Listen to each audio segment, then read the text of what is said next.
Setelah melewati shelter satu, saya terjatuh karena menginjak akar pohon, tapi ternyata tidak ke depan, malah sebaliknya, ke arah sebaliknya.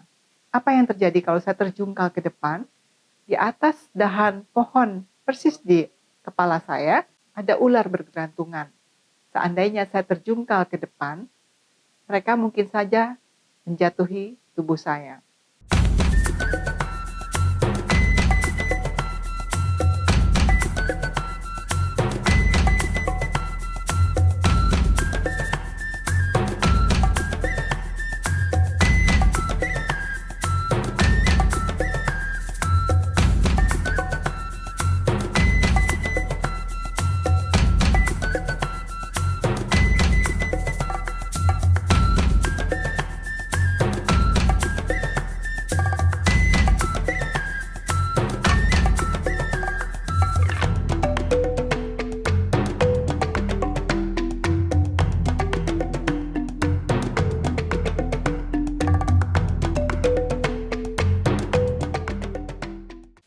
Assalamualaikum warahmatullahi wabarakatuh.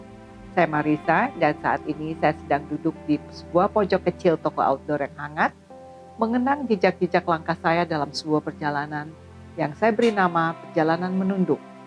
Bukan karena saya lelah atau kalah, tapi karena saya ingin belajar rendah hati dari jalanan-jalanan asing yang tidak pernah menyuruh siapapun untuk sombong. Kali ini saya ingin berbagi perjalanan saya ke Sumatera Barat. Saya berangkat dari Bandara Minangkabau menuju kota Kersiktuo di Jambi. Perjalanan yang saya tempuh adalah 9 jam.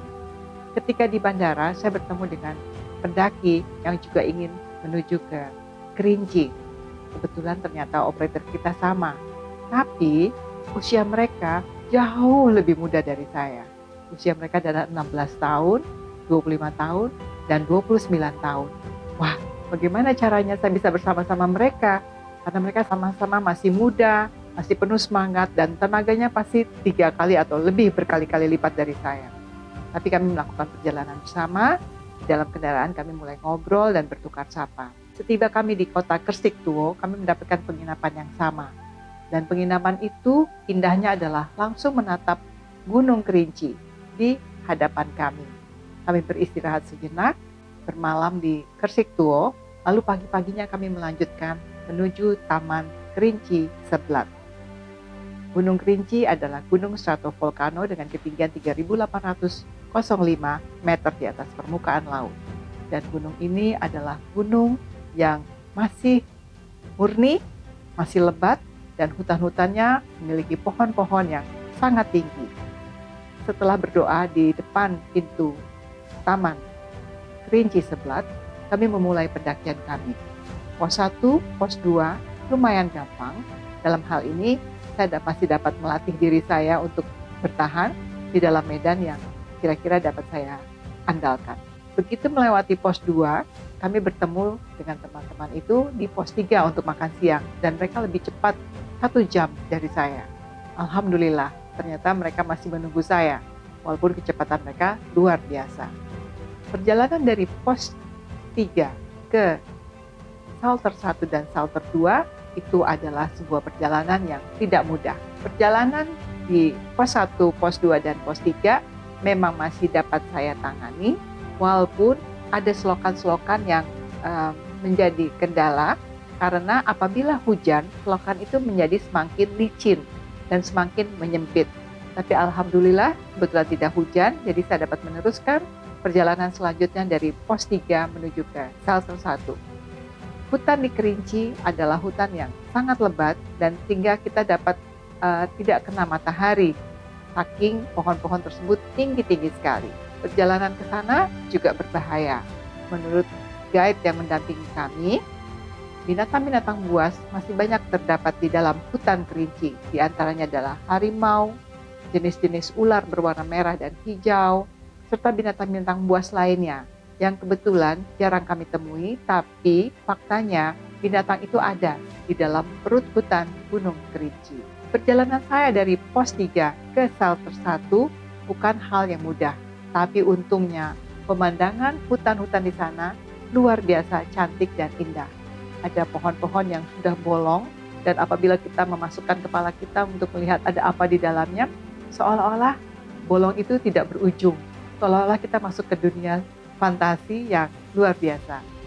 Saya tidak tahu apakah itu hanya sekedar pandangan mata, tapi memang perjalanan menikmati hutan-hutan di Kerinci adalah kenikmatan merasakan lembutnya desir-desir angin melalui daunan dari pohon-pohon yang memiliki ketinggian luar biasa. Setelah melewati pos 3 dan akhirnya saya menuju ke shelter 1, perjalanan dimulai dengan tantangan yang luar biasa karena shelter 1 memiliki kontur yang lebih dalam, semacam selokan-selokan yang dalam sekali, dan untungnya ada pohon-pohon cantinggi sehingga saya dapat bergantungan di pohon cantinggi untuk mencapai ketinggian berikutnya setelah dari terjerembab di dalam selokan-selokan yang dalam tersebut. Karena saya cukup terlambat memasuki area perkemahan dan itu adalah pukul 7 malam, jadi beberapa teman menyarankan cepat-cepat makan dan beristirahat supaya ada tenaga untuk mendaki puncak berikutnya. Tapi sangat disayangkan bila saya tidur cepat karena langit dengan bintang-bintang yang berjumlah miliaran di atas Gunung Kerinci adalah tidak tertandingi. Jadi saya beristirahat sebentar di depan tenda untuk menikmati bintang-bintang yang bertaburan di langit. Walaupun suhunya cukup dingin pada hari itu, sangat dingin, untungnya kami mempersiapkan banyak hal untuk dapat melindungi diri kami dari dinginnya ketinggian Kerinci di 3.805 meter di atas permukaan laut. Setelah beristirahat pada pukul 12 malam, pada pukul 3 kami dibangunkan. Hampir semua orang di arena perkemahan itu bangun pada pukul 3 untuk sarapan pagi dan melanjutkan perjalanan ke puncak. Perjalanan ke puncak adalah melewati vegetasi alam yang tidak ada lagi pepohonan. Sepanjang mata memandang adalah batu, pasir, dan tebing-tebing batu yang berwarna terakota atau berwarna merah.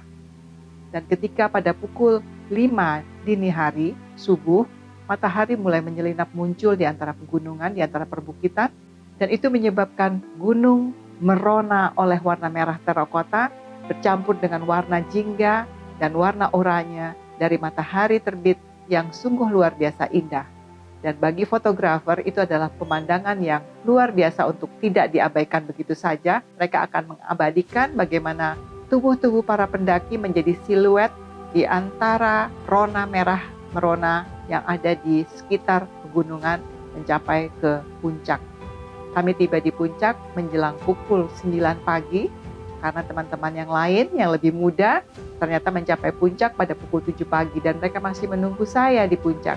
Sehingga kami dapat bersama-sama berfoto dan tepat ketika itu langit menjadi biru terang dan awan-awan mulai bermunculan di sekitar kami. Dan pemandangan itu menjadi kontras yang sungguh menakjubkan antara warna terakota dari puncak Gunung Kerinci, langit yang biru dan awan putih seperti kapas yang ada menjadi latar belakang tempat kami berfoto di puncak Gunung Kerinci. Tidak cukup lama kami di sana, karena hari menjadi lebih panas, kami segera turun. Dan yang tidak saya duga adalah perjalanan turun dari puncak Gunung Kerinci ke perkemahan ternyata lebih cepat dari yang saya duga. Pada pukul 12.30 hari, saya sudah tiba di perkemahan dan mereka sudah mempersiapkan makan siang untuk saya. Segera setelah itu selesai, kami kembali menuju turun dari gunung, menuju ke shelter 2 dan shelter 1. Dan perjalanan itu adalah perjalanan mengulang kesulitan dan kendara yang ada di selokan-selokan shelter 2 dan shelter 1. Itu tidak mudah. Jauh lebih tidak mudah dibandingkan turun dari puncak gunung ke perkemahan. Setelah melewati shelter 1, saya terjatuh karena menginjak akar pohon, tapi ternyata tidak ke depan, malah sebaliknya, ke arah sebaliknya. Apa yang terjadi kalau saya terjungkal ke depan? Di atas dahan pohon, persis di kepala saya, ada ular bergelantungan. Seandainya saya terjungkal ke depan, mereka mungkin saja menjatuhi tubuh saya. Semesta mendukung saya sehingga saya berada di posisi yang jauh lebih aman dari yang saya duga. Akibat dari terjatuh itu menyebabkan saya menjadi lebih cepat lelah dan lemah. Perjalanan dari shelter 1 menuju ke pos 3 adalah perjalanan yang sungguh sulit bagi saya karena terasa sangat lambat. Saya baru tiba di pintu taman pada pukul 12 malam. Waktu yang saya tempuh dari shelter 1 ke pintu rimba adalah 7 jam. Itu waktu yang cukup lama dan melelahkan. Apalagi hari sudah tengah malam ketika saya di pintu rimba. Jadi bagi teman-teman yang akan mendaki Gunung Kerinci, tolong persiapkan tubuh, fisik, lahir dan batin, dan jangan sampai terjatuh. Karena kalau terjatuh, itu akan membuat daya tubuh kita untuk bertahan berjalan lebih lanjut, itu akan terasa lebih lambat dan lama. Itu yang saya alami. Kerinci tidak mudah, karena akar-akar pohonnya luar biasa, banyak, dan akan berada di sepanjang perjalanan kita dari pos 1 hingga ke pos perkemahan. Jadi berhati-hatilah ketika melakukan pendakian. Dan tolong gunakan pakaian-pakaian yang memang memadai untuk situasi di sana. Karena hutan itu sangat lebat dan matahari jarang tembus ke dalam hutan, pergunakanlah baju-baju yang hangat yang dapat menahanmu dari hujan dan kedinginan. Cerita perjalanan saya mendaki ke Gunung Kerinci hingga puncak Tugu Yuda, itu saya ceritakan dalam buku saya Bila Mimpi Punya Warna. Perkenankan saya membaca beberapa bagian mengenai cerita tentang Kerinci. Selama perjalanan, kami beberapa kali berpapasan dengan ular hijau dan merah yang dikenal sangat mematikan. Ular-ular ini seringkali melihat melata di sekitar trek, menuntut kami untuk lebih waspada. Setiap kali mendekati mereka, kami bergerak perlahan, berhati-hati agar tidak mengganggu dan memicu serangan. Selain ular, vegetasi di sini juga menyimpan keunikan. Salah satunya adalah Taxus sumatrana, tanaman langka yang diyakini memiliki kandung taxan diterpenoid atau paclitaxel atau juga disebut taxol yang mampu melawan kanker, namun tanaman ini sulit dijangkau, tersembunyi di sudut-sudut tebing hutan yang penuh pepohonan yang mungkin terjal karena kedalamannya. Salah satu bagian perjalanan yang paling menegangkan adalah ketika kami melewati hutan. Hutan ini dikenal sebagai tempat di mana beberapa pendaki pernah hilang tanpa jejak, termasuk Asep Suryana yang lenyap beberapa tahun lalu. Hingga saat ini, hanya barang-barang pribadi seperti ransel dan jaket yang diketemukan, sementara pemiliknya tidak pernah kembali. Ketika berjalan di sini, perasaan was-was menyelimuti setiap langkah. Bayangan dari suara-suara samar seakan-akan mengikuti dari balik pepohonan, membuat kami terus berjaga-jaga. Perjalanan menunduk mengajarkan saya bahwa yang paling berharga bukanlah tempat tujuan, tapi bagaimana kita menapakinya. Bahwa manusia tidak perlu menaklukkan dunia, cukup berdiri bersisian dengannya sambil menunduk, belajar, menerima, dan memahami.